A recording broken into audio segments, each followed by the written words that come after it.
So my name is Dr. Frank Kunik Jr. I am the paternal nephew of Private Martin Louis Kunik, who was born in a small town in Slovakia, present-day Slovakia, of Velké Lávara. Martin grew up in a very poor family, and with the end of World War I, and my grandfather having fought in the war, my grandmother felt it necessary to take the family out of the interwar years of Europe, and so they made connections with friends that had come over from Europe and eventually landed in Erie, Pennsylvania, and that was in 1929. And Martin came across the Atlantic on the Aquitania, which was a sister ship to the Mauretania and the Lusitania, which of course was sunk in World War I. And so coming to America, Martin was able to assimilate into American culture fairly well, although he didn't speak any English when he came to the United States, and so school was definitely a struggle for him. But what he did when he got here was that he integrated into the Slovak community of Erie and was able to pick up odd jobs, and eventually was able to work for the Civilian Conservation Corps, because obviously this was during the years of the Depression. And so he felt that there was a need for him to give back to the country that accepted him, and so he ended up enlisting in the United States Army, following the tradition of all the men in our family, certainly his father in World War I, and ultimately his soon to come brothers that weren't born at the time he came to the United States. And so after his enlistment, he was initially in the 12th Infantry Regiment, and that was fairly uneventful.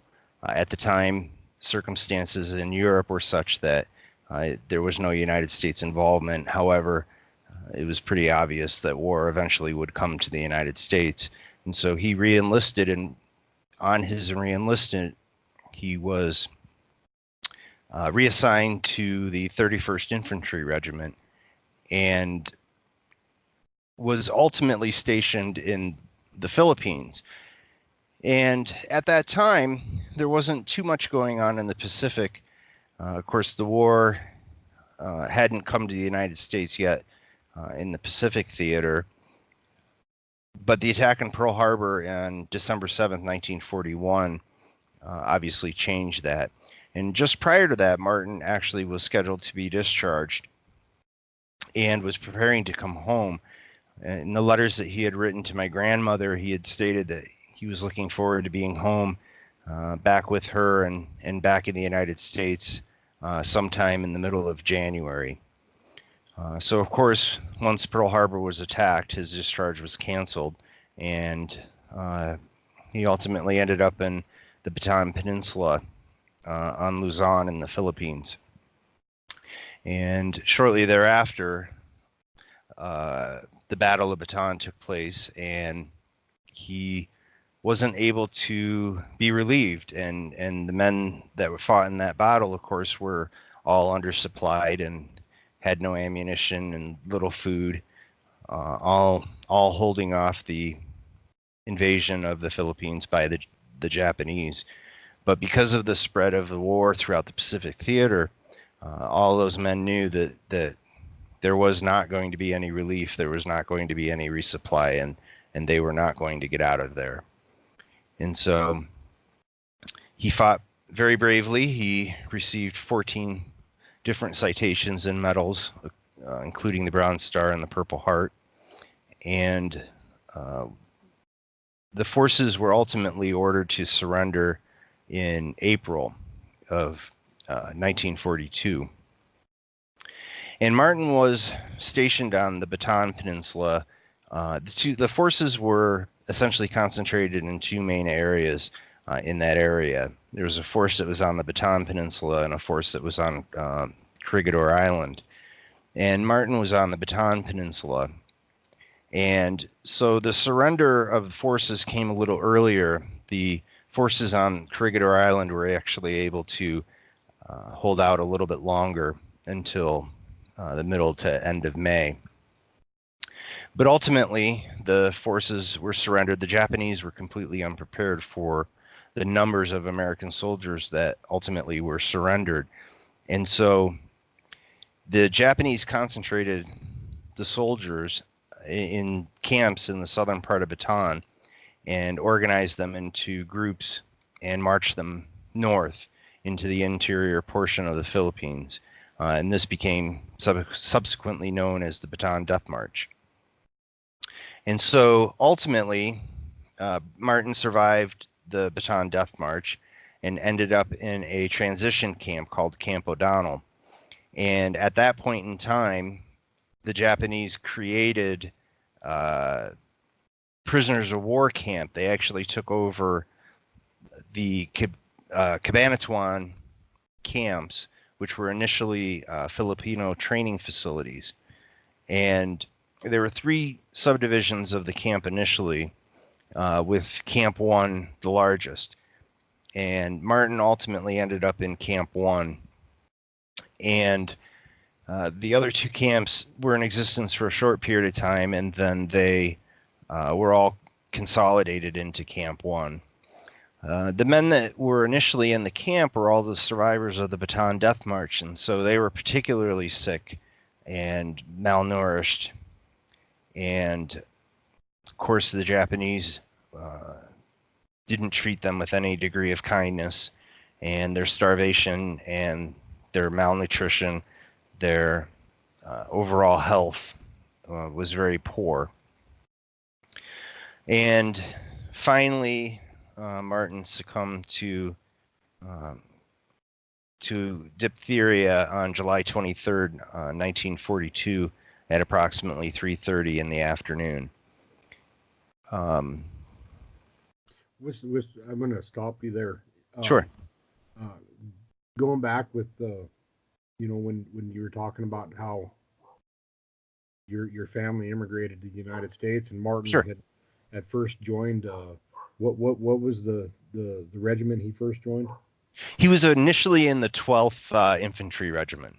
Yeah, and I think it was at that time that he actually applied for his naturalization and was actually become a naturalized U.S. citizen.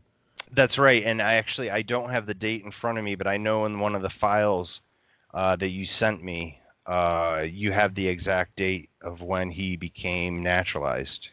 Yeah. So that's actually a really good point to. Yeah, I'm just thinking back to what it would have been like for Martin, barely being able to probably speaking very broken English and joining the U.S. military, but ultimately to receive his naturalization or his citizenship and then continuing on with his military career, and going into the 31st Infantry. Well, by the time I think he became naturalized I think it was 1938, November 1938, if I remember correctly, somewhere around in there. You had a copy of his certificate, but by that time, he came in 1929, and so he was naturalized in 1938. So by that time, he at least had 9 years of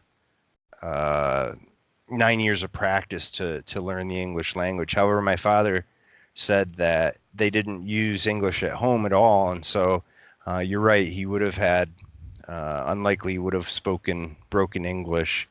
Plus 2, they went into a Slovak community in Erie as well, and so yeah, I would imagine that his actual English speaking would have been it would have been a problem. Yeah, I was just thinking back, thinking back to what it would have been like for him, coming to a new world and and joining the military and doing his part. What was the reasons why the family immigrated exactly? Was it because of um, the stuff that was going on in Germany, prior to their immigration, with Hitler and the Third Reich and things like that, or was it more just because of the World War I? Your great great grandfather fighting in World War I, and and thinking about that uh, was your great great grandfather fighting on the side of Germany, or what? Which war are you referring to? Sure. So my grandfather fought. He was actually conscripted into the Austro-German army of World War One, and the stories in our family. Uh, he really had a very bad time with things. He was gassed. He underwent a chlorine and mustard gas attack, and apparently what happened was, according to my grandmother, when he came back from the war, he just was not the same person, and was very angry and mean. And so initially, my grandmother brought the family over from Europe to Erie, where they had friends, and she eventually went back to Europe and brought him over when it became apparent that war was coming to Europe. And one of her fears was that he would end up being conscripted again into the German army. Both times, or, sorry, when he was conscripted into World War One, it was very much against his will. He had no choice. And so her fear was that he would end up getting conscripted again to go into fight for the Germans, and if not, be outright killed. Uh, then uh, then he could be damaged even more. And at the time, though, the racial policies of Nazi Germany hadn't been strictly enforced all across of Europe, and of course, being of Slavic descent, uh, the Slavic people as a whole, not necessarily Slovaks, although they were a part of that, but also Russians and Poles, they were all considered to be racially inferior by the Germans, and so he may have started out in the army, but his long term prognosis with fighting for the Germans, had that happen, of course, would have very likely not ended up very well. And Yeah, so she was able to bring him over before the outbreak of World War II. I don't know when exactly he came, but it was in sometime in the early to mid. It was before the Anschluss and before the seizing of Czechoslovakia by Hitler. And I don't remember exactly when those dates were. But I believe it was sometime in the early 30s to mid 1930s. And so Martin, when he immigrated in 1929, at that time he was only 15, and so too young to have remembered all of the details of, or any of the details of World War One.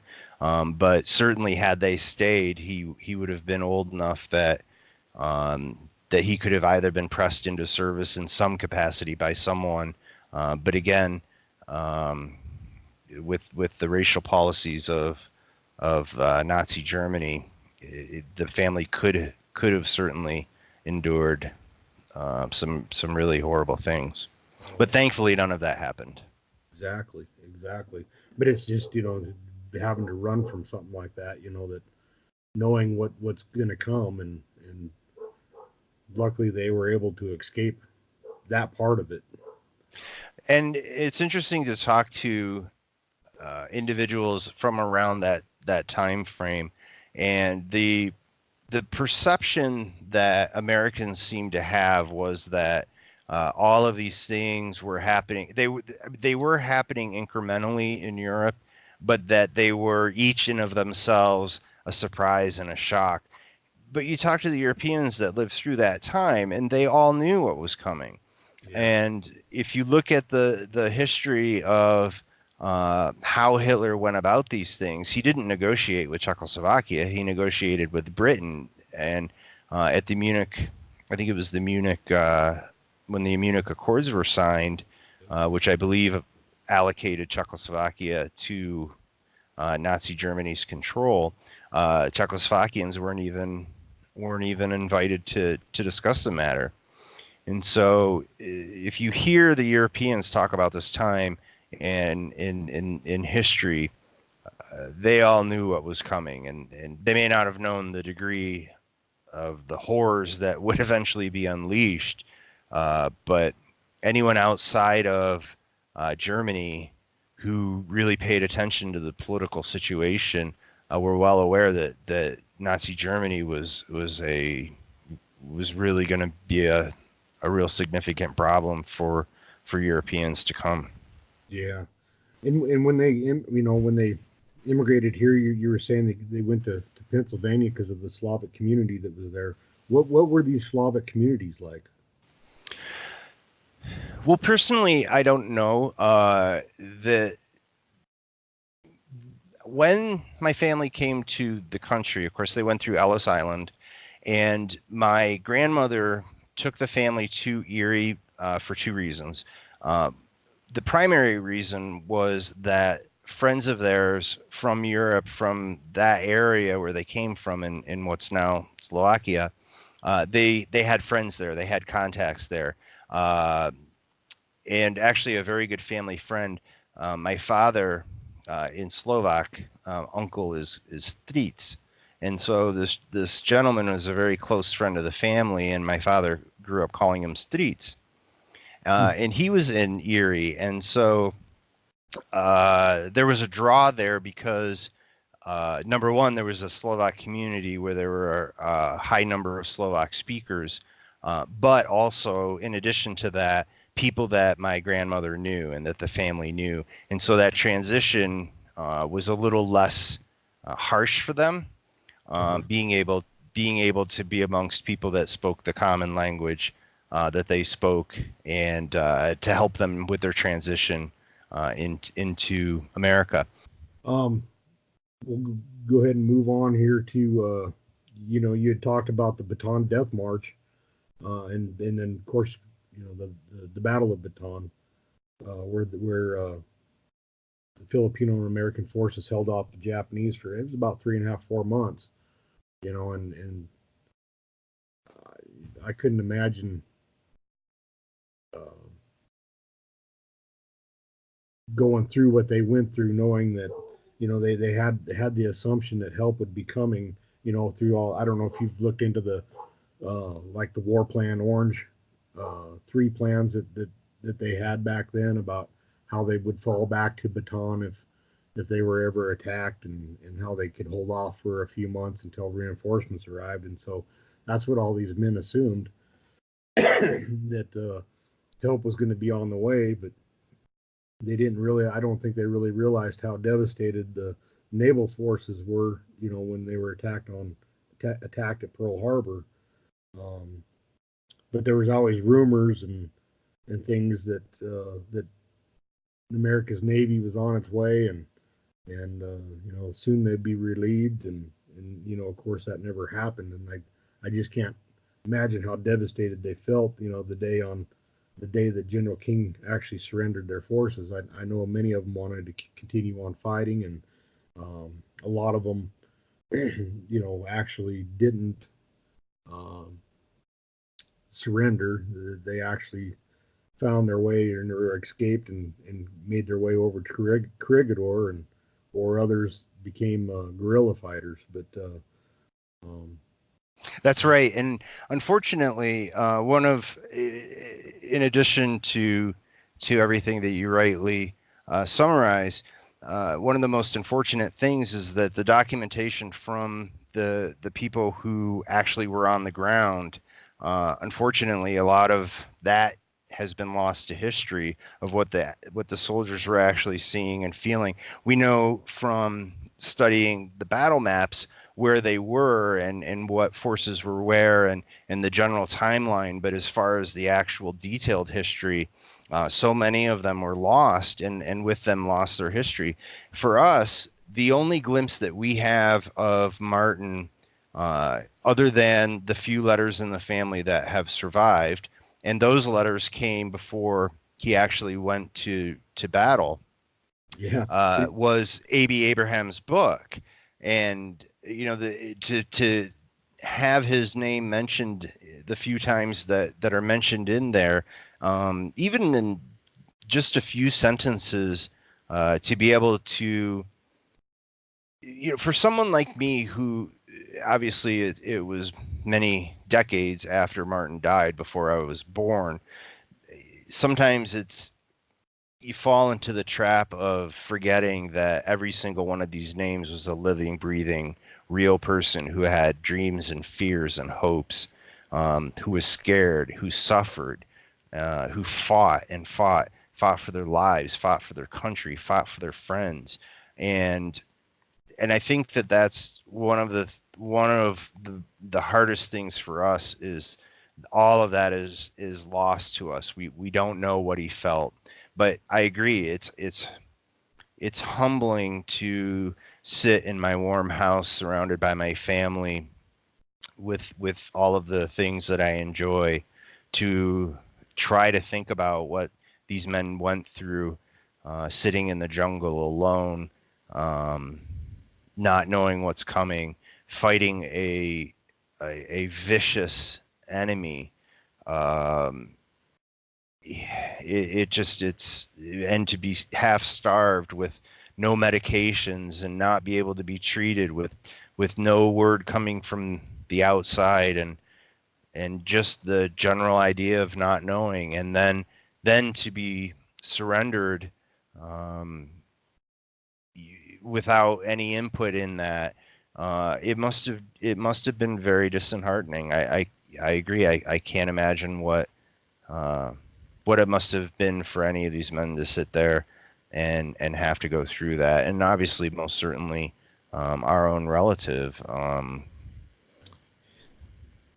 Yeah, Yeah. it's hard to think. And you talked about how Martin died in Camp Catabatuan. I can never say the name. Cabanatuan. Yeah, it took me a long time to learn it. I always get tongue tied with it. Um, you talked about how he passed away. Uh, what was the cause of his death? So Martin ended up dying of diphtheria, and the there's a few things with diphtheria. First of all, it's very treatable with penicillin or suitable antibiotics, and basically decent nutrition and rest. It's a very survivable illness. And now, of course, in modern America, uh, it's a required inoculation for students to have. So this was a truly treatable condition, but to have it untreated has got to be a unimaginable death. And what ends up What? happening, sorry? Yeah, I was going to ask you what happens. What kind of what happens to the body? That when it goes on untreated. Sure. So diphtheria attacks, one of the main areas that it attacks is in the oral cavity, and it causes the tonsils to swell, it causes the throat to swell, and there's the toxins from the bacteria actually create a high amount of basically pus, what we call exudate, in in in the neck, and so he would have felt like he was choking continuously. He would have gasped for air, and of course, being the malnutrition and the starvation and almost certainly dehydration, all would have compounded it. But they also, the diphtheria also would have made those things worse because swallowing becomes a problem, eating becomes a problem, and so it becomes a vicious circle where one makes the other worse.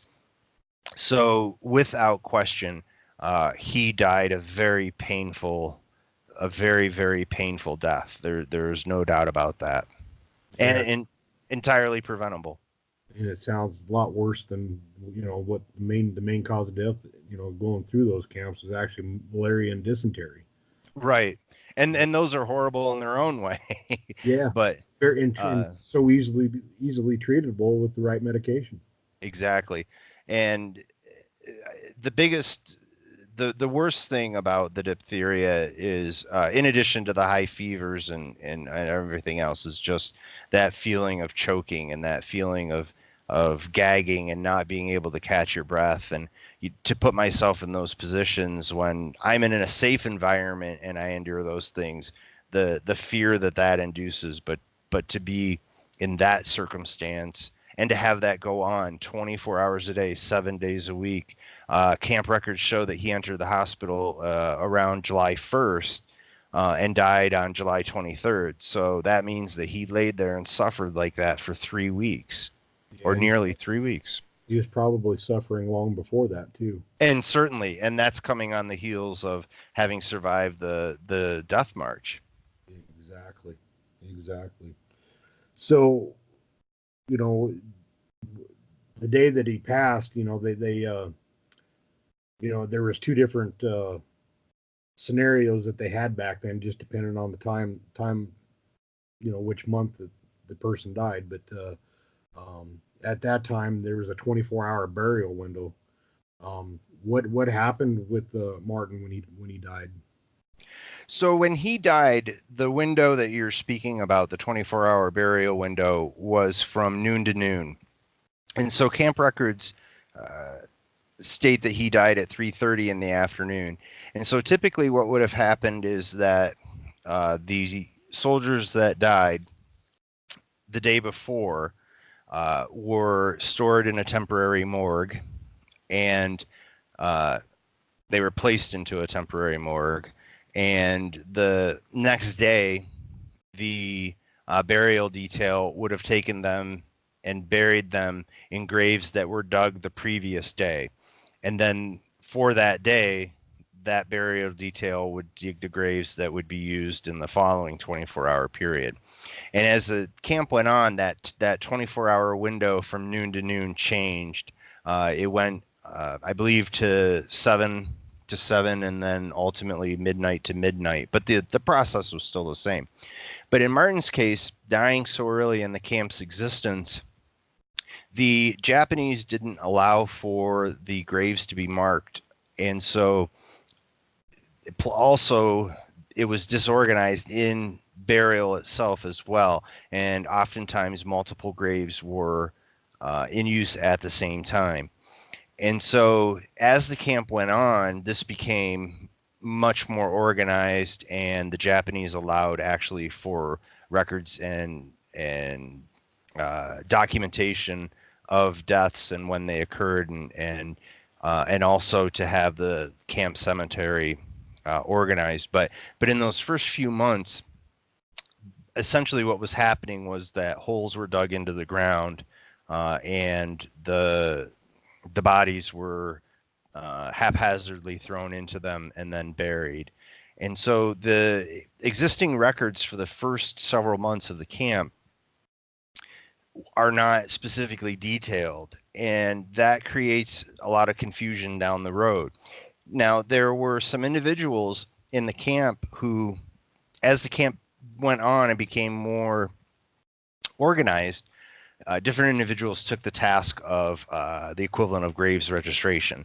And so the the individuals that took on this task went back and interviewed as many of the inmates at the camp as possible to try to create as detailed of a history and a detailed record as possible. In addition, there were some reports that some of the inmates were keeping records, but all of this had to be done, of course, without the Japanese being aware of it. And so there's some uncertainty with the first several months after the camp was in its existence of who exactly was buried where. Excuse me. And of course, all of this becomes relevant in the post-war years when the camp cemetery is disinterred. and identifications are attempted to be made. Yeah, one of the Graves registration officers that took over later on was Captain Kahn, Yes. and he, what caused some of the lot of the confusion. Captain Kahn did an excellent job actually going back to the original records of the hospital and finding the date and time that of course the hospital kept good records on the day and the time that the service member passed away. But he had to go back and reconstruct a lot, like you were talking about, reconstruct a lot of that effort. But unfortunately, I think it was in 1944 or early 45, Captain Kahn was actually put on one of the Hell ships to be transferred to Japan, and ultimately was killed by uh, our own American forces when they sunk one of the ships. And so they weren't able to go back to Captain Kahn and say, hey, what's what. But he did have excellent records, um, in my And opinion. absolutely, and for him to be able to do that under the most extraordinary of circumstances, I think we all owe him a huge debt of gratitude for the work that he was able to accomplish. Because especially in the early days of the camp, there was so little documentation that was able to be compiled that what does exist and what was compiled is absolutely invaluable, and in some cases the only record that remains. Exactly. Yeah, and they even actually had to bury the records, um, and keep the records buried until liberation. And that's when I think it was A.B. Abrams went back and dug up a lot of those records. Is that correct? Or I don't know the specifics of that, but I know that had any of the prisoners been found with any of the records, they almost certainly would have been executed. yeah, yeah, I'm working with another family whose grandfather actually showed up to Camp O'Donnell right after the death march, and he was executed on the spot because he had Japanese currency in his pocket. They did not any excuse, and even without excuse, without reason, the Japanese viewed all of these soldiers with contempt, and they viewed them as subhuman.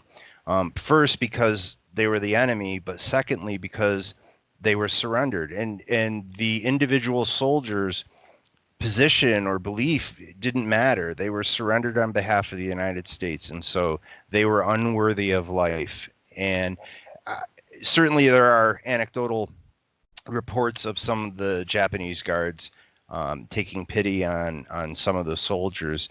There's a large amount of information about the abject cruelty and brutality that was shown to these men, particularly you read some of the documents from the Bataan Death March, talking about not being able to imagine what these men went through. I can't imagine being marched in the sun without water with your comrades in arms and watching them be bayoneted or beheaded for no infraction other than being too weak to walk. It just it boggles. It's it it's almost unimaginable what they saw and had to endure, that any of them came out on the other end alive.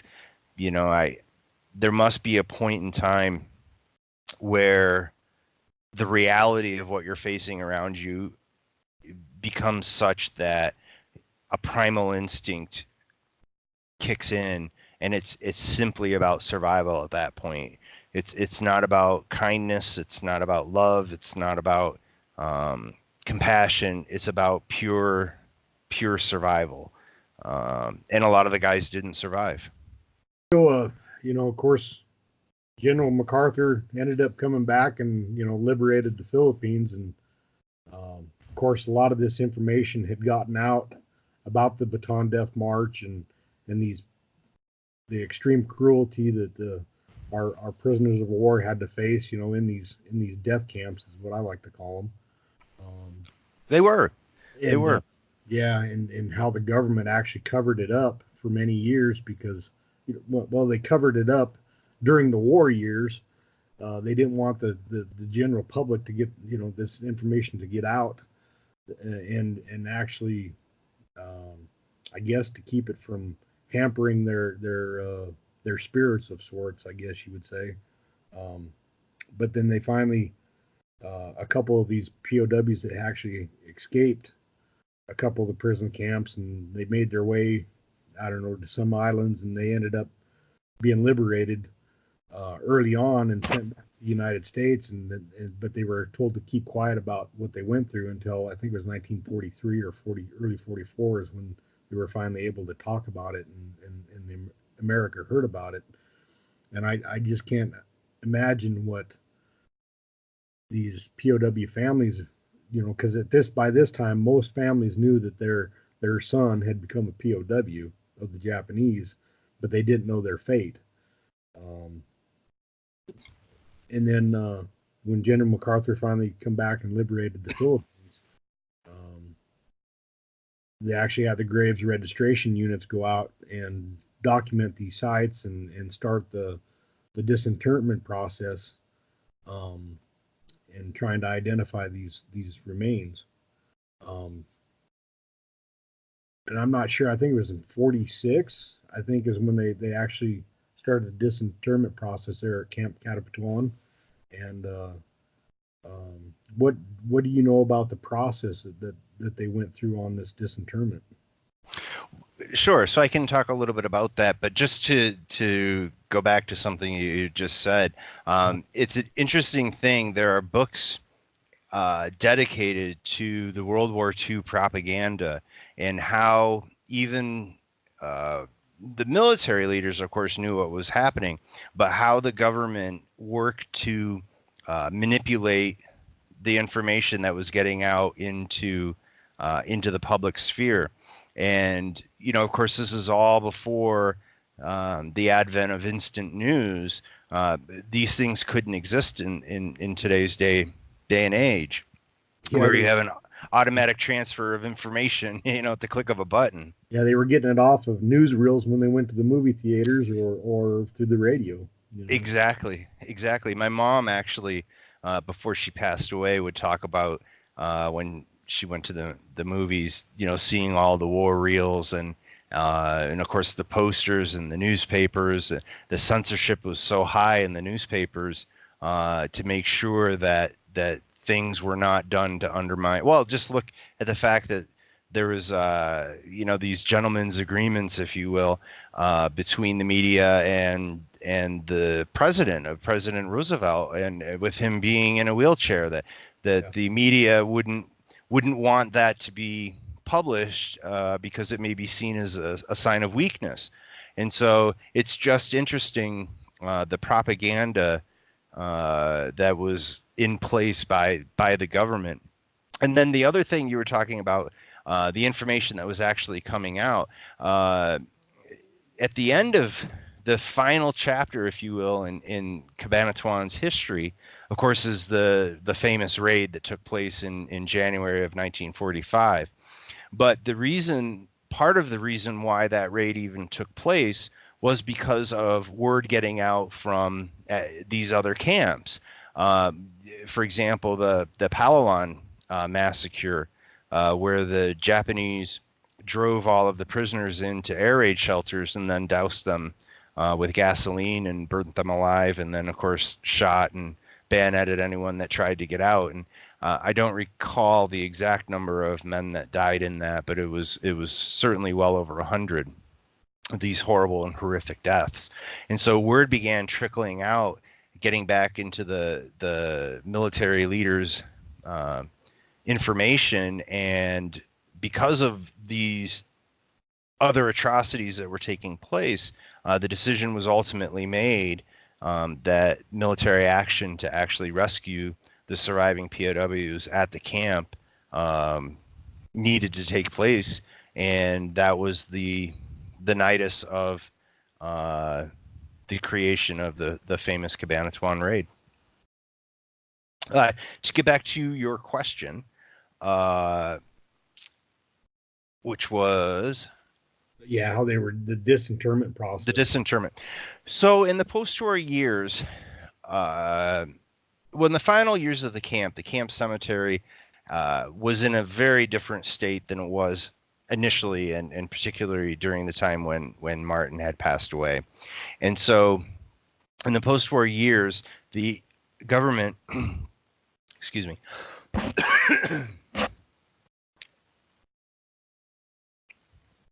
so in the post-war years, the United States Army sent representatives over to begin the disinterment process and collecting the information, all with the hope of being able to make as many identifications as possible.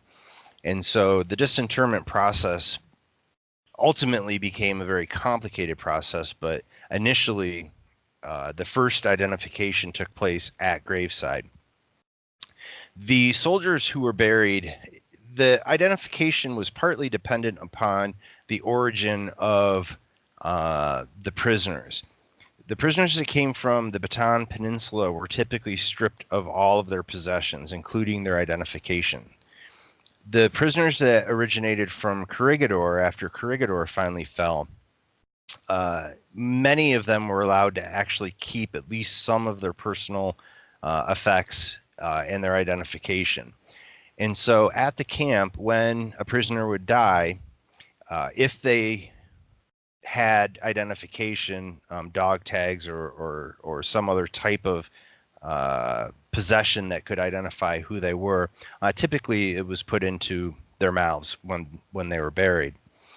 For the soldiers that had no identification, most of the time they used what material they had available, writing their names on paper or bark or something that was the best that they had. But of course, these were all organic and they rotted away. And so when the bodies were first disinterred, automatically you have a certain subset that are able to be identified immediately, whether or not they had their identification present on their body. But then you had a whole other group that unfortunately had no identification. And so one of the mistakes that was made at that time was, given the scale of the number of deaths, there's just shy of 3,000 men that died at the camp. And so you're dealing with a very large number of sets of remains.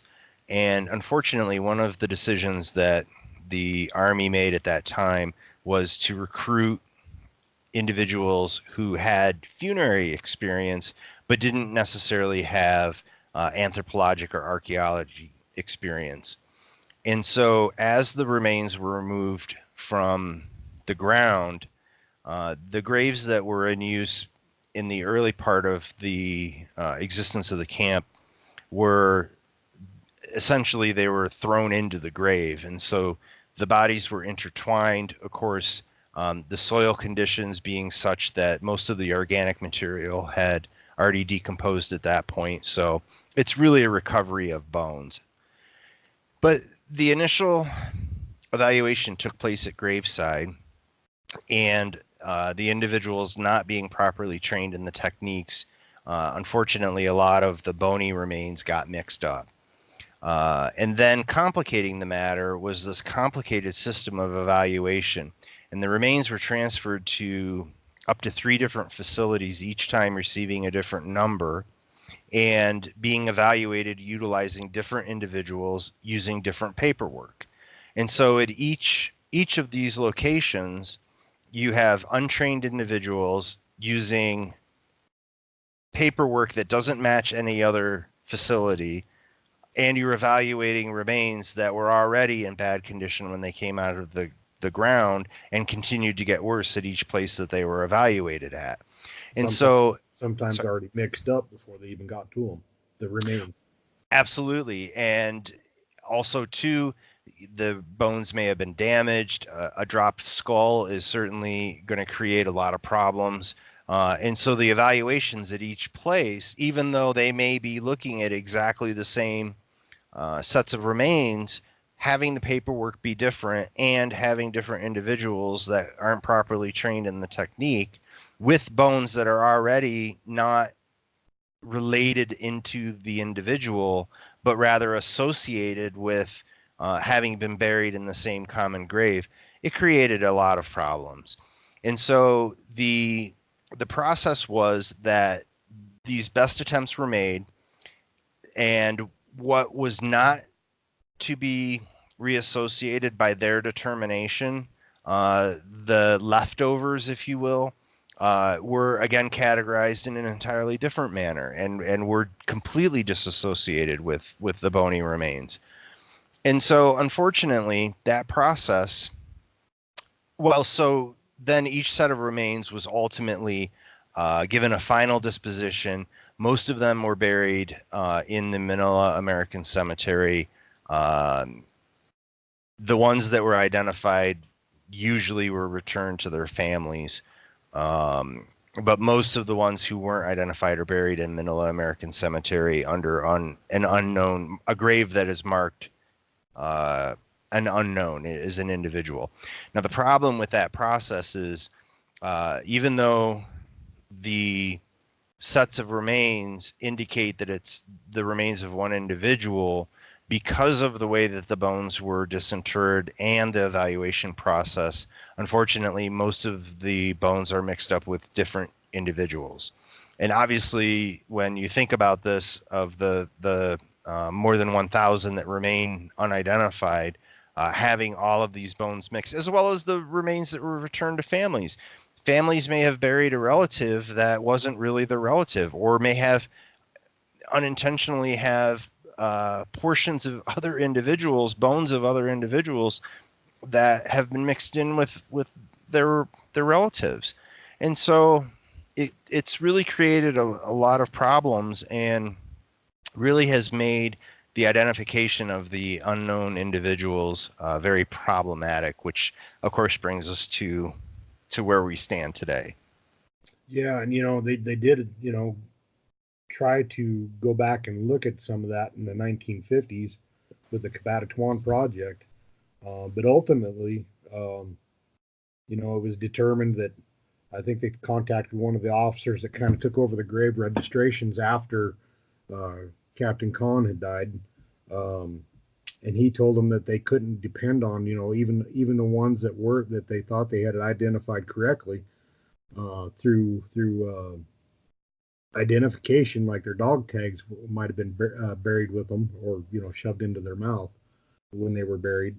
Um, it was he let the War Department know that that's probably not the case. That probably wasn't that individual service member, because a lot of them that did have identification, when they knew that they were dying, they gave it to their buddy, their dog tag or whatever, or their wallet, and said, uh, "Make sure when you make it home, give this to my family." Right. And so when that person was buried, ended up dying and was buried, that identification followed that person who wasn't actually was who had died. So the officer told the War Department, you can't rely on that, and so they ultimately closed the Cabanatuan project, um, and they sent telegrams home to the families of those that weren't identified, and told them, unfortunately, there's no word received on where your loved one was buried. He died in this camp, but there's no word on where his burial was, and so therefore we can't find him, and therefore if we do hear something, or something comes up in the future where we can reopen the case, we will.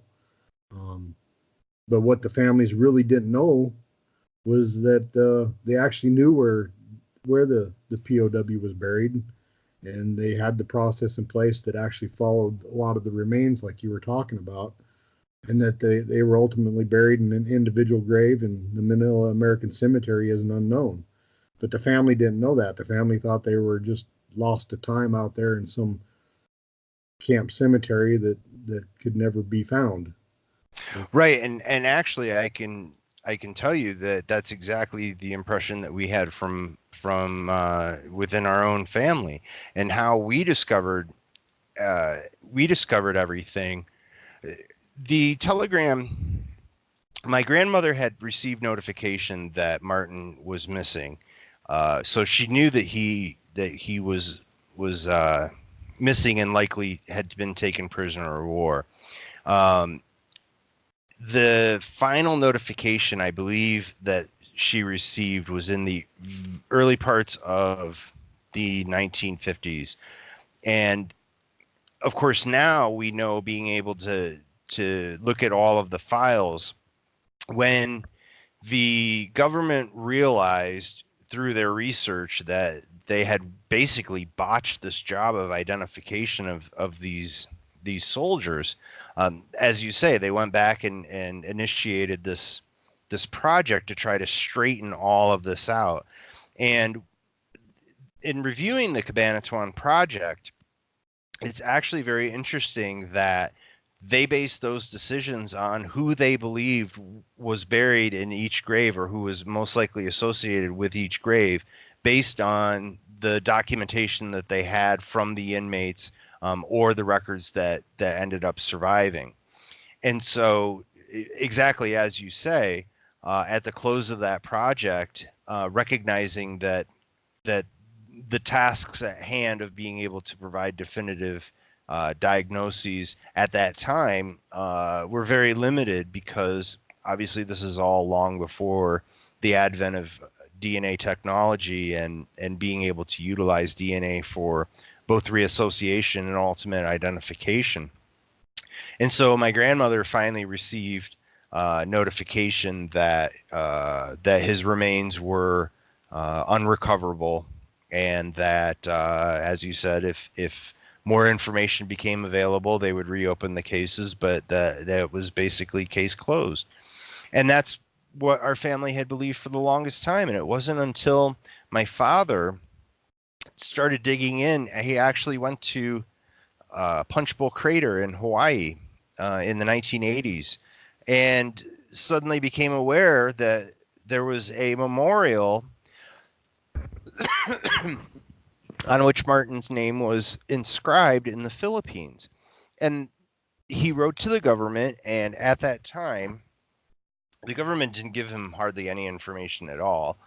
They sent him a picture, and they sent him some duplicate medals, which were not his official issue. But that was it. And so it wasn't until I began a genealogy project to try to find information about my grandfather. Having fought in World War I, we thought it would be interesting to find out if there was any information about where he fought or what battles he was in, or any of that information. And in doing so, uh, we suddenly realized that perhaps we could do the same type of research to find out something about Martin. We knew when he died, we knew what he died from, we knew the unit he was in, but that was essentially it. And so, not knowing what to do, initially we reached out to our state senator, Senator Schumer, and I sent a letter of inquiry just saying, this is the situation, this is what we know. Are you able to help us? And that kicked open the door for us. And we suddenly got all of this other information that we never knew. And we were actually able to start seeing his records. And through reviewing of those records, we found out that he's associated with a specific grave at the camp, and that those remains were ultimately, after a process of evaluation, were ultimately buried in single graves marked as an unknown in Manila Cemetery. So we had no idea that any of this was happening. None of this was provided to us from the government. It was only by us digging around that that we got this information that was ultimately given to us. Yeah, what's crazy is how these families died. You know, basically, you know, your grandmother and uh, going to her grave, not knowing that, you know, where Martin was. That's right. And Martin was her special baby boy. You read the letters that Martin wrote to her, it's very, very clear that they had a very, very close and special bond. And my father, when he talks about his brother and his mother, he said that she was never the same. And I would imagine that I can understand how that would be the case, but she just never recovered from losing him. So for her to end up losing him and then dying without knowing, anything about him. It's heartbreaking. But interestingly enough, uh, she did one thing that probably is the greatest single thing to assist in identifying Martin, and she inadvertently saved some of his DNA, some of Martin's DNA. The final two letters that Martin wrote to her before Pearl Harbor, when she received them from him, he wrote them from the Philippines. She cut the envelopes on the side. She didn't open them by the flaps. And she cut them on the side and she dumped the letter out. And so, of course, reading the letters, we know what was happening in Martin's life at that time. But she saved those envelopes. And so contained in the glue in those envelopes is Martin's DNA. And so we are fortunate, our family is fortunate enough to actually have source DNA from Martin himself that's preserved in the glue. And that existed only because of chance that she happened to open these envelopes by clipping the ends and taking the letters out that way. So in one way to look at it, her actions, even though she died without knowing what happened to him, her actions ultimately will be part of what finally identifies him when we get to the point where we're ultimately successful to have remains that we believe are his to be tested and verified by DNA. Yeah. So in that process of DNA, um, I know after you got contacted Schumer's office, did they put you in touch with a caseworker, or what exactly was the process that you had to go through to give family reference samples or DNA um, to the government for his identification? So when I wrote to his office, I was actually very shocked. They wrote back immediately. It was within a few weeks, and they told me that they would be forwarding my. I had a series of questions that I had asked about the details of his time in the army and the circumstances surrounding his loss. And so they explained to me that they would forward this over to first to the casualty office, the uh, past conflicts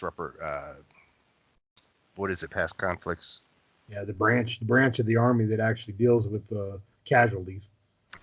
Correct. And More. they would put me in touch with a caseworker who would facilitate all of the information and facilitate the any process that would move forward. So I got information from that, and when that caseworker got in touch with me, she took a lot of information that we had, the little bit that we had, and she told us that she would make arrangements to have Martin's medals officially reissued. And my father, being the only surviving next of kin, of course, he was entitled to have those medals and awards. In addition, she put us in touch with the DPAA, the Defense POW Missing in Action Accounting Agency, and their agencies, that processed the DNA, provided a kit to us so that both my father and I could submit our DNA ultimately for testing, so that if at any point in time in the future recovery is made of remains that we believe or that they believe to be Martin, they can be verified, also confirmed with DNA from us as well. Yeah, and the process that you go through, you kind of think, we were talking about this on the phone earlier. The process you kind of think's going to happen is, oh, they know fairly exactly where Martin's buried, and so you submit your DNA, and voila, 1 2 years later, Martin's going to come home. He's Right. be identified and come home. But that really isn't the case, is it? Unfortunately, it isn't, and that had been, of course, our understanding was that he was missing, and that he was non-recoverable, which to us we interpreted that he had died somewhere, had been buried in an unmarked grave that had been lost to time or lost to circumstance or something else, but that there was nothing to recover and he was never found. And what we suddenly found out was not only was that not the case, we know exactly where his remains are. Now, we don't know the exact grave that he's in, but we know the graves that are associated with the day and time surrounding when he died on July 23rd. And so even though we don't know the exact grave, we have a list of graves that will contain him. And so we had absolutely no idea that there were any physical remains that were uh, available to be tested. And so, yes, our impression was, oh, great, we submit our DNA. They're going to run it against profiles.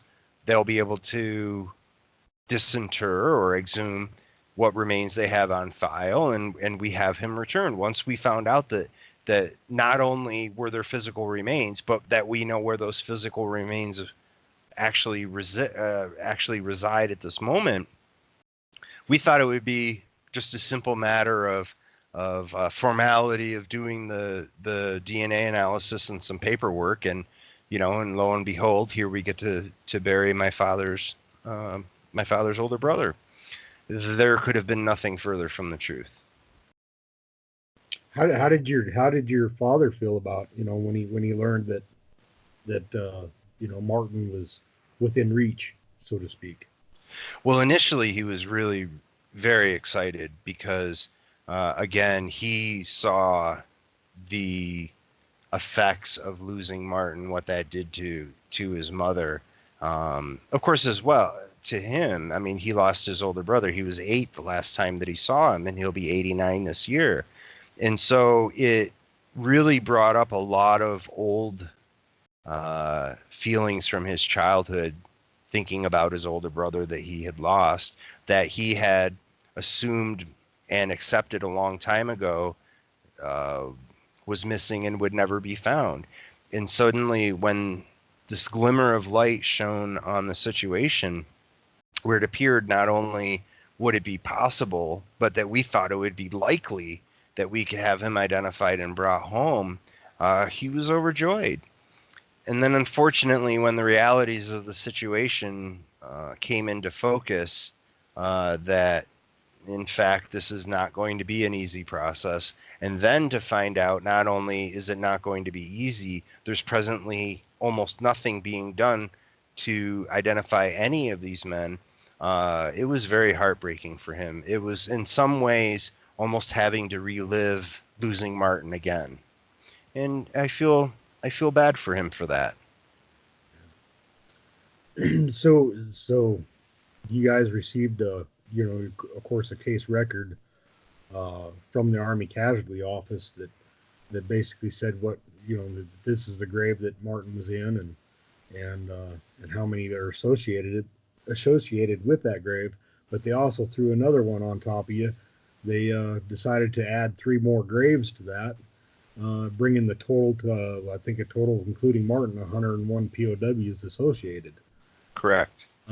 Now, Right. the process is having to sit back and wait for these other families to kind of go through the same process that you have from the start, where you get interested in some genealogy of your family, and find out that, oh, your MIA relative could be identified, and then go through that process. But a lot of families aren't looking at their genealogical record. A lot of them don't even realize that this could be done. So therefore, you guys are in limbo, waiting, due to current policies that are on the books, where they have to have 60% of family reference samples for all the men associated with the grave. That includes those that even were identified back in the 40s and 50s. Right. So when we finally began to understand exactly what the situation was, and to understand what the process that identification would entail, it became almost from sad to bad to worse. And initially, we looked at the Cabanatuan project, listed Martin to be most closely associated with one particular grave. And in that grave, I believe there was something around 2022 individuals, some of them having been identified and returned, the rest remaining unidentified. And so when we looked at what the policy would be of disinterment, which you alluded to, what DPAA's policy is for petitioning disinterment is that DNA profiles have to be on file from the families of the men that are associated with that grave. And they have established this rule that they need to receive 60% of those samples of the number of the grave. So, for example, if there were 10 men associated with the grave, they would require having to receive 6 of those family reference samples. And the rationale for doing this is that, one, there's something inherently disrespectful, I guess, about exhuming remains that have been laid to rest with honor. And then secondly, that they would be provided with a greater than 50% chance of identifying the individuals present in the grave. Do you, do Now, you while I'm do you sorry, think do you think that they were actually laid to rest with honor though, being buried under a cross that just says unknown? well, no, I mean they're being robbed of their name, and I think that that's inherently dishonorable. But what I mean is that they had been buried with full military honors and as soldiers, but they're missing the thing that's most closely associated with their being, and that's their name. And so their idea is that these remains have been treated with respect. They were buried with military honors, that they are in a place of dignity, and that disturbing that process, even for the best of intentions to identify them, that there's something inherently disturbing that belief. Now, I disagree with that, and many people disagree with that, but that's basically what was explained to us as to why, even though our family reference sample or our DNA is on file, that's not enough. And then not only is that not enough, you need to have this arbitrary amount of 60% of the entire grave. But even that's not enough, because in addition to having them on file, the DPAA also has to be convinced that that individual is actually present in that grave. So what that all boils down to is a greater than not likelihood that opening a particular grave will result in identification of 60% of the individuals in that particular grave. Now, while that may sound logical to someone on the outside looking in, look at it this way. Using 10 sets of remains, what happens when you only have 5 samples instead of the required 6 of the 60% of the 10? So you can identify 5 men. 5 men after 75 years can be identified and returned to their families, but they are being prevented because you haven't met that 60% threshold. And that's problematic, because as time goes on, you're actually less likely to obtain DNA from family members. Families, first of all, memories fade within the families. Individuals don't know that they had a missing great uncle. They don't know where to go look. Family history becomes less reliable. And all the while, these remains are sitting in the grave in a known location, degrading. The DNA inside of them is becoming harder and harder to identify. Even though the technology to do so is becoming better, there is a threshold at which point DNA is just simply not usable anymore. And so while it may seem that the 60% rule makes sense, in fact, creating such an obstacle makes it less likely that these men can come home. Now, in our case, because Martin died early in the camp and the records were not as reliable at that time, and the camp cemetery wasn't organized as well at that time, we have the added burden of not only is it the one grave that the Cabanatuan project stated he's most likely associated with, but also the graves that were potentially in use around that time. So instead of just one grave with 20 individuals, now we have 4 graves with a grand total, as you said, of 101 individuals. So now instead of only needing 13 reference samples, we now need 60. And as of May 2019, 39 have been received. So again, looking at their requirements, there are 39 men who could come home right now that could be identified right now and could have been within the last decade.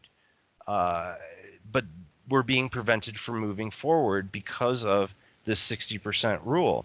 And as time goes on, you're less likely to get DNA out of the remains, at least statistically, and you're losing families. We've already, in searching for families that are associated with these graves, we're already unable to find some of them that we've looked for, that you've looked for. Yep. And so if you take the fact that we have 40%, if you were to take that 40% across the average of the 1,000 that are missing, there's 400 men that could come home right now that are being prevented from doing so. And what's even worse than that is that the first grave wasn't opened until 2015.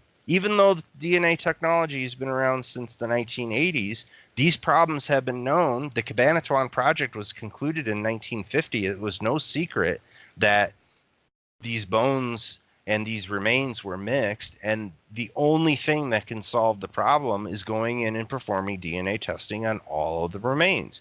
And I'm not suggesting that that's an easy process. It's not. There's 208 bones in the human body times 1,000 people. It's a massive undertaking, but it's very solvable. And the What, fact that it's wouldn't been only 4 years is frustrating. wouldn't it make more sense? Instead of the government requiring a 60%, or even if they 50%, 40%, whatever the percentages that they want, if they have a good number of the families that have inquired about their POW relative, like in your case, what was it, 39? 39 as of May 2019. Yeah. Yeah. Wouldn't it, that means that, like you were saying, 39 men could come home today. Why wouldn't it make sense to exhume the grave and these graves and do the DNA testing on all the remains for this particular grave? And the ones that do not have family reference samples, at least by exhuming the remains, they would be taking samples or already have samples of the ones that don't have family associated and have that already in a database. So in the future, when a family does inquire about it, they can just do a matchup within a few weeks. Well, and from our perspective, of course, all of that makes sense. And we do need to be realistic. There are a lot of missing soldiers from many different conflicts. There is a set amount of funding for DPAA that the government allocates, that Congress allocates. There's a finite number of individuals. There's a finite number of machines and resources. And so I'm not suggesting that this is a simple matter of opening up a whole bunch of different graves, sending them to the lab do their thing in a couple hours, throw the results into a computer, and poof, the problem's solved. This is a very complicated problem. There's no doubt about it. There were many mistakes that were made, some through incompetence, some that were entirely unintended. But the only guarantee that absolutely nothing is going to happen is to do absolutely nothing. And right now, only a handful of remains have come out of the ground for Cabanatuan, even though there are hundreds of reference samples to compare them to. Uh, you're not going to get all of them down the road. And right now, uh, the reasons that DPAA says that more can't be done is a combination of lack of resourcing, lack of funding. They are already overwhelmed with all of the other work that they do, which is probably true. I have no reason to doubt that, and I have no reason to doubt the patriotism of the people that work at these institutions. I question some of the decisions that the higher ups have made. I question maybe some of their motivations for some of the decisions that they made. But I want to be clear that I don't point the finger at the people that are doing a good job at these agencies day in and day out, and they are doing good, and people are being identified and being returned. And so I don't want to hold a very narrow view of that. The only thing that exists is the remains of my relative in the context of the remains of Cabanatuan survivors. It's not that simple. No, but However, what I'm going into here is if you look at the graveyard or at the Cabanatuan graveyard as a whole, I mean, I can't remember off the top of my head how many common graves there were that were in use, but if you look at the entire cemetery as a whole, um, there's probably a good percentage of families that have inquired, and that's a good percentage of those individuals that could be identified, not just absolutely. individual graves. I'm talking about the entire cemetery alone. You know, because for each common grave, there may only be anywhere from at this present time anywhere between 7% or 8%, 10%, anywhere between there and 50%. Right, absolutely. And what it's going to take to solve this issue and to specifically address the limitations of what has happened is a dedicated effort to untangle at least this situation. And I'm sure that there are other situations in the world where mass graves have taken place. But it is going to take a dedicated and specific effort. What we're hoping for is that all of these remains can come out of the ground and that a lead process, a DNA lead process, can be formulated in which uh, what that entails is that systematically every single set of remains are evaluated. There are different DNA studies that can be done to both reassociate and identify the sets of remains. And so putting all of that into a database, then you can compare to the DNA of families that are already on file. And then as more families come forward, you no longer need to worry about the reassociation of remains because that's been done. You no longer need to worry about further degradation of 75-year-old DNA because that's already been done. And then as families come forward and as identifications can be made, it's simple. It's a simple process of making a match between uh, a source and a donor. And and again, this is a very complicated process. It's a very complicated problem, and there's a lot of we're leaving out obviously a lot of things that come with this. Um, I mean, there's a lot of different things that a lot of different arguments that could be made. Um, as far as congressional action and then hiring new staff, you have political appointees, you have career officials, and it's not an easy untanglement. But again, the situation isn't going to fix itself. And so the only way to fix it is to dedicate something to fixing it. And right now, again, the first grave wasn't open until 2015 on DPAA's public facing site. there's been less than 15 identifications in 4 years.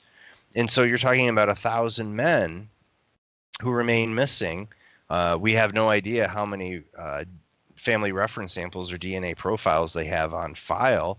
But if their track record is 15 identifications in 4 years, and even that's not complete identifications, there's no hope of this being done in my lifetime or my children or grandchildren's lifetime.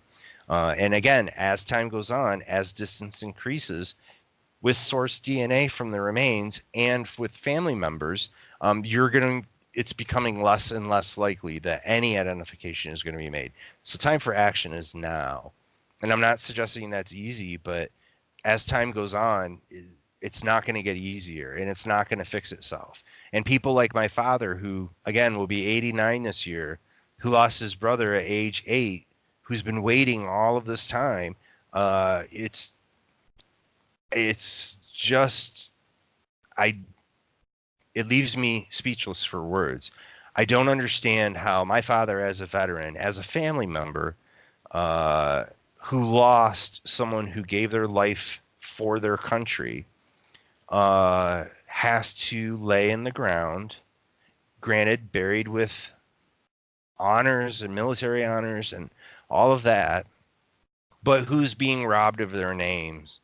Why that has to be the reality of the situation when the technology exists with a reallocation of funding, uh, with isolating this project and making it a priority. Um, I think we owe it. We owe it to these guys. We owe it to these heroes, who gave everything, and their ends were horrible. They fought bravely under horrific conditions. Um, I think after 75 years, it's inexcusable that this goes on even one year more, to not focus what needs to be done to fix this problem, to get these guys identified and to get them home to their families. Yeah, I agree 100% with that. Um, I think more can be done, and there's opportunities for uh, the agencies that are in charge of making these identifications. There's a lot of opportunities out there to partner with other organizations and nonprofits and colleges, universities, um, in different groups that actually can do this work to help support them. And those were all, and I agree with you absolutely. And we could talk for another hour, or more, about all of the potential fixes and the many different options that are out there. And the bottom line is that what they are doing right now is inadequate. And again, just looking at the track record, the first grave was opened after extensive litigation in 2015. DNA technology to do identifications between relatives has existed since the early 1980s. Um, the new technology, for example, looking at the tragedy of September 11th, the condition of the remains, of the of the victims of that terrible event, the technology to do the proper DNA analyses didn't exist.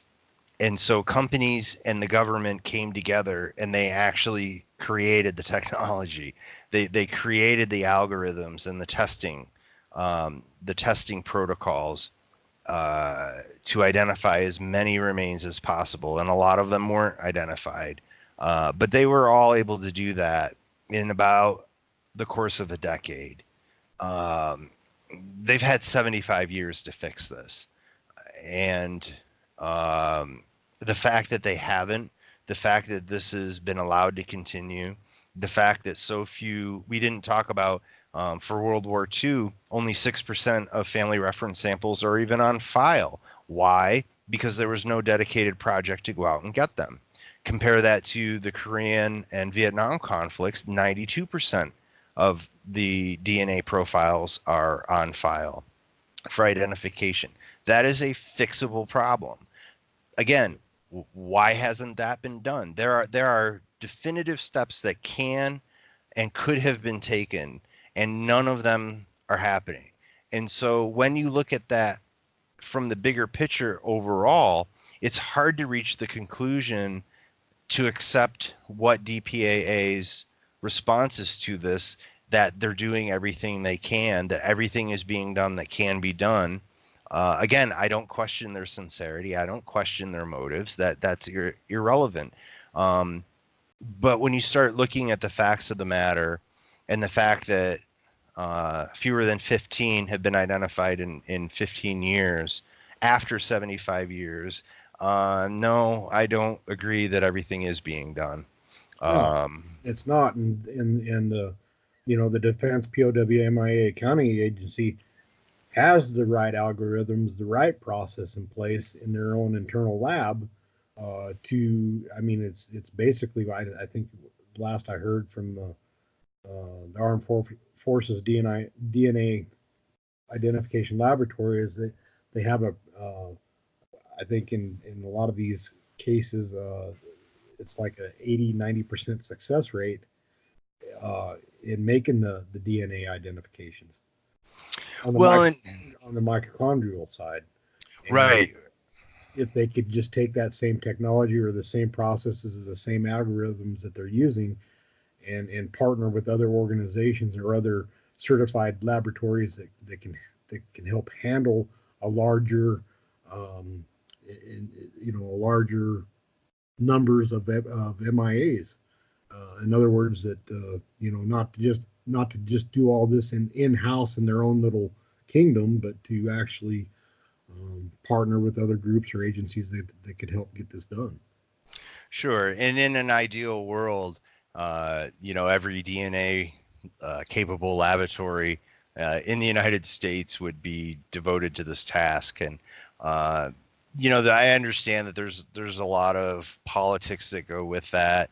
The DPAA and their associated agencies are dependent upon political processes.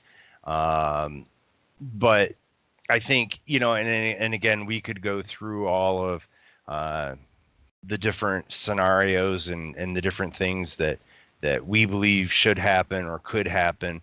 Um, and which one would be right or incorrect is beyond me. But the way that I look at it, again, is not what they say, it's what they do. And what they've done is they've had 75 years to fix this, almost 35 years of the technology available to make these identifications. We're the richest country on earth with the greatest scientific advancement. Uh, we're we can do this. This is not beyond our capabilities. I mean, this is not solving some bizarre disease that one person has. We've got the tools to fix this. What we need is the will for people to get involved to actually do it. And there needs to be a concerted effort on the congressional side, and the public needs to be aware. The public needs to be aware, first of all, that this is happening and it's being allowed by our government, a government who purports that we treat our veterans with reverence, and in a lot of ways we do, in a lot of ways we don't. But that we don't leave people behind, and the public needs to be aware of that, and the public needs to get involved. We are dependent at this point in time, according to DPAA rules, we are dependent upon the relatives of the other men who are associated with the graves with Martin to submit their DNA. That at present is the only recourse we have.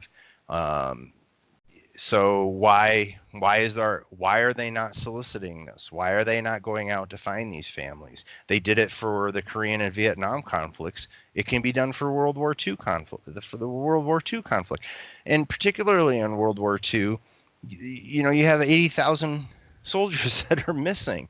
That's not reason enough to ignore a situation like this with these soldiers in a known location from a known origin against a list of men who they could all possibly be. This is a very, very fixable problem. Yeah, But people have to act, and that's what's not happening is people aren't acting on this, and DPAA is overwhelmed with their current capacity. So until something changes, we're going to be stuck in this endless process. yeah, and you know they've taken those 80,000 plus or minus from World War II losses, and they've even whittled that number down to actually around 30,000 that are what they Right, call active pursuit. And right, just come up with a recoverable. program for just those 30,000 at this point to get those family reference samples. Um, you know, and I guarantee out of that 30,000, there's a lot of those that are related in some way or another. You know what I'm saying? Exactly. And so it wouldn't take 30,000 actual samples. Correct. That's correct. You know, I they could. just I always just try to look at again, what are they saying and what are they doing? And there's so much more that can be done, but what's being done is not what is being said is being done.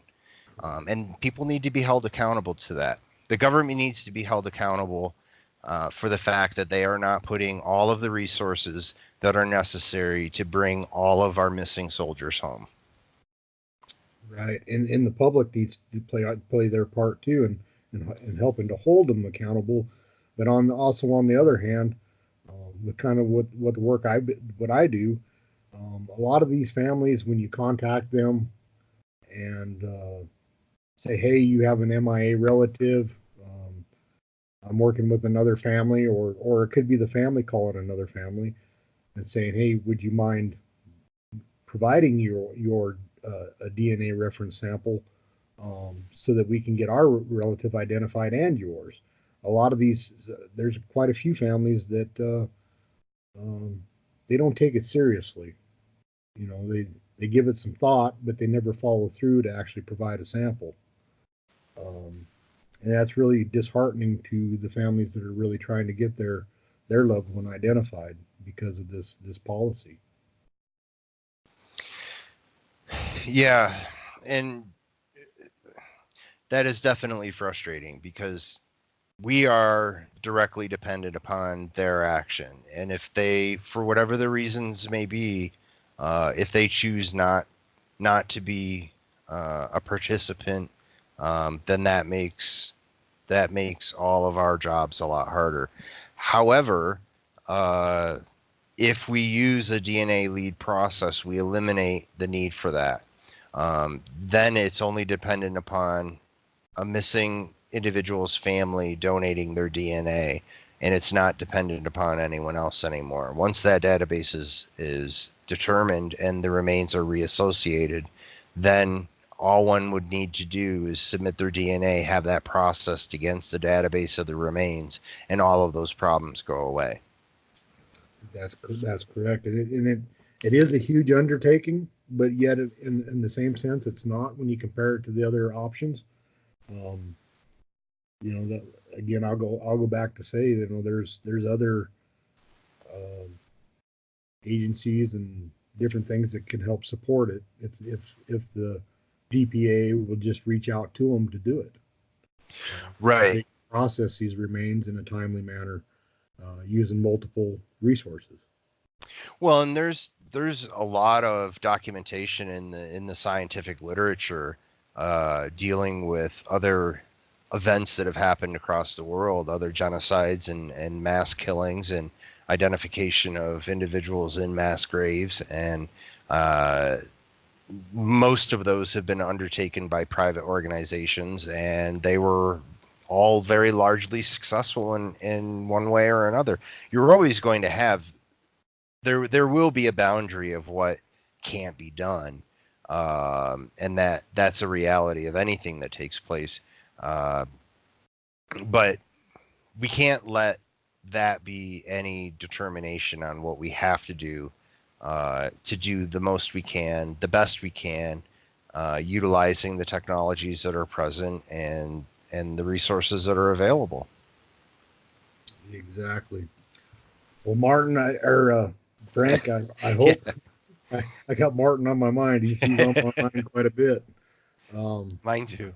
yeah, it's not just Martin. All these other families that I've had the opportunity to assist, and it keeps coming down to some of the things that go through my mind is, you die twice. The first time when you actually die, and the last time when somebody speaks your name for the last time. And it's important to tell the stories of these men that gave us the freedom that we now enjoy, and um, hopefully we can get them identified and brought home to their families. Your father, like you said, is 89 years old, and he doesn't have many more years on this earth to see that day come. And there's he's your father's not unique. There's quite a number of World War II families that still have siblings that are Sure. still living. You know, Absolutely. in your case, just researching the POWs in your case, I think I found, off the top of my head, right around 5 or 6 siblings that are still living. Right. Uh, Yep. Absolutely. and it'd be a travesty not to do more for these families and for the service members who gave their lives for our freedom. Um, Absolutely. And I think the most important thing is we can be stuck in the past and look at all of the things that went wrong, and that's important to learn from, but the most important thing right now is to look forward and to do the things that we can do right now that are the changes that are necessary to finally fix this problem and to bring these guys home. All of these guys are heroes. They all have their stories. They all had loved ones. They all had people that cared about them. They died in service of their country, and they should have our unending respect, and they should be in the forefront of our thoughts. Uh, and we need to do what we can to bring these guys home. yeah, I agree. Well, I appreciate you taking the time to talk about Martin's case and what your family's going through and the steps that you're taking and providing information. Just from this to provide information to other families on the steps that they can take to kind of get themselves up to speed to where you're at in it. And And the most important thing that I can say, the best piece of advice that I can give is no matter what, do not give up until you achieve what you've set out to achieve. And you're gonna meet obstacles, you're gonna be frustrated, you're gonna be shocked. But you gotta keep with it. And when something doesn't work, find another way and make it happen. That's what these guys did during their lives, and what we do pales in comparison. But I think that they are good examples of how we can go about doing this. They didn't give up, and neither should we.